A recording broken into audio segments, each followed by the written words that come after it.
जब बिजली चमकती और इन पर रोशनी डालती है तो उसमें चल पड़ते हैं, और जब अंधेरा हो जाता है तो खड़े के खड़े रह जाती हैं।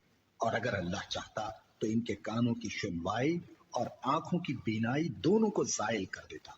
बिला शुबा अल्लाह हर चीज पर कादिर है। लोगों, अपने परवरदिगार की इबादत करो जिसने तुमको और तुमसे पहले लोगों को पैदा किया ताकि तुम उसके अजाब से बचो, जिसने तुम्हारे लिए जमीन को बिछोना और आसमान को छत बनाया और आसमान से मेंह बरसाकर तुम्हारे खाने के लिए अनवा अक़साम के मेवे पैदा किए।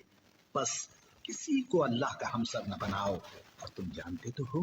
और अगर तुमको इस किताब में जो हमने अपने बंदे पर नाजिल फरमाई है कुछ शक हो तो इसी तरह की एक सूरत तुम भी बना लाओ, और अल्लाह के सिवा जो तुम्हारे मददगार हों उनको भी बुला लो अगर तुम सच्चे हो। फिर अगर ऐसा न कर सको और हरगिज नहीं कर सकोगे तो उस आग से डरो जिसका ईंधन आदमी और पत्थर होंगे और जो काफिरों के लिए तैयार की गई है। और जो लोग ईमान लाए और नेक अमल करते रहे उनको खुशखबरी सुना दो कि उनके लिए नेमत के बाग हैं जिनके नीचे नहरें बह रही हैं। जब उन्हें उनमें से किसी किस्म का मेवा खाने को दिया जाएगा तो कहेंगे ये तो वही है जो हमको पहले दिया गया था। और उनको एक दूसरे के हम शक्ल मेवे दिए जाएंगे और वहां उनके लिए पाक बीवियां होंगी और वो बहिश्तों में हमेशा रहेंगे। अल्लाह इस बात से आर नहीं करता कि मच्छर या इससे बढ़कर किसी चीज मसलन मक्खी मकड़ी वगैरह की मिसाल बयान फरमाए। अब जो मोमिन हैं वो यकीन करते हैं कि वो उनके परवरदिगार की तरफ से सच है, और जो काफिर हैं वो कहते हैं कि इस मिसाल से अल्लाह की मुराद ही क्या है। इससे अल्लाह बहुतों को गुमराह करता है और बहुतों को हिदायत बख्शता है, और गुमराह भी करता है तो नाफरमानों ही को, जो अल्लाह के इकरार को मजबूत करने के बाद तोड़ देते हैं, और जिस चीज यानी रिश्ते कराबत के जोड़े रखने का अल्लाह ने हुक्म दिया है उसको कते किए डालती हैं और जमीन में खराबी करते हैं। यही लोग नुकसान उठाने वाले हैं। काफिरों, तुम अल्लाह से क्यों कर मुनकिर हो सकते हो जिस हाल में कि तुम बेजान थे तो उसने तुमको जान बख्शी, फिर वही तुमको मारता है, फिर वही तुमको जिंदा करेगा, फिर तुम उसी की तरफ लौटाए जाओगे।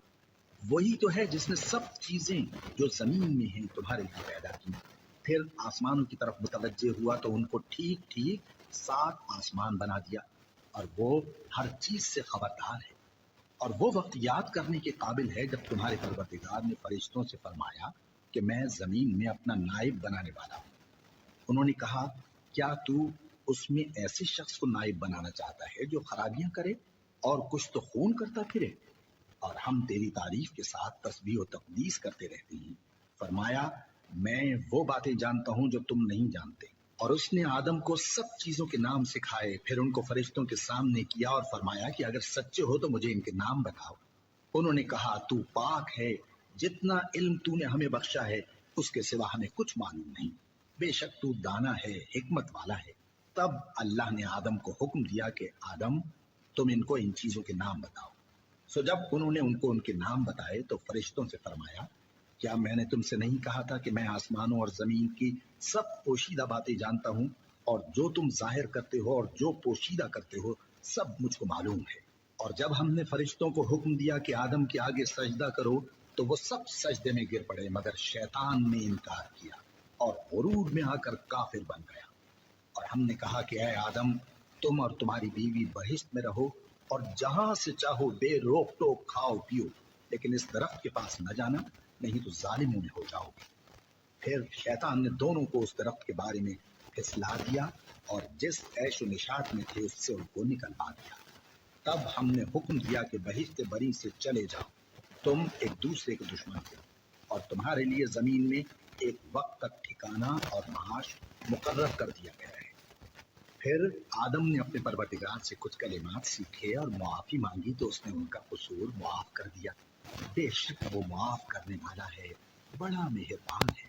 हमने फरमाया कि तुम सब यहाँ से उतर जाओ, जब तुम्हारे पास मेरी तरफ से हिदायत पहुंचे तो उसकी पैरवी करना, कि जिन्होंने मेरी हिदायत की पैरवी की उनको न कुछ खौफ होगा और न वो गमनाक होंगे, और जिन्होंने उसको कबूल न किया और हमारी आयतों को झुटलाया वो दोज़ख में जाने वाले हैं और वो हमेशा उसमें रहेंगे। ए आले याकूब, मेरे वो एहसान याद करो जो मैंने तुम पर किए थे, और उस इकरार को पूरा करो जो तुमने मुझसे किया था। मैं उस इकरार को पूरा करूंगा जो मैंने तुमसे किया था और मुझी से डरते रहो।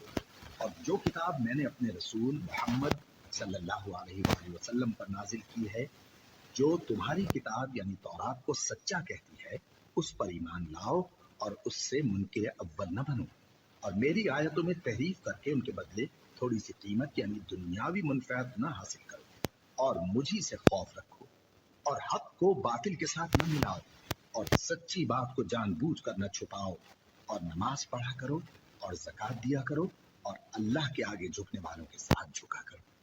ये क्या अक्ल की बात है कि तुम लोगों को नेकी करने को कहते हो और अपने तई फरामोश किए देते हो।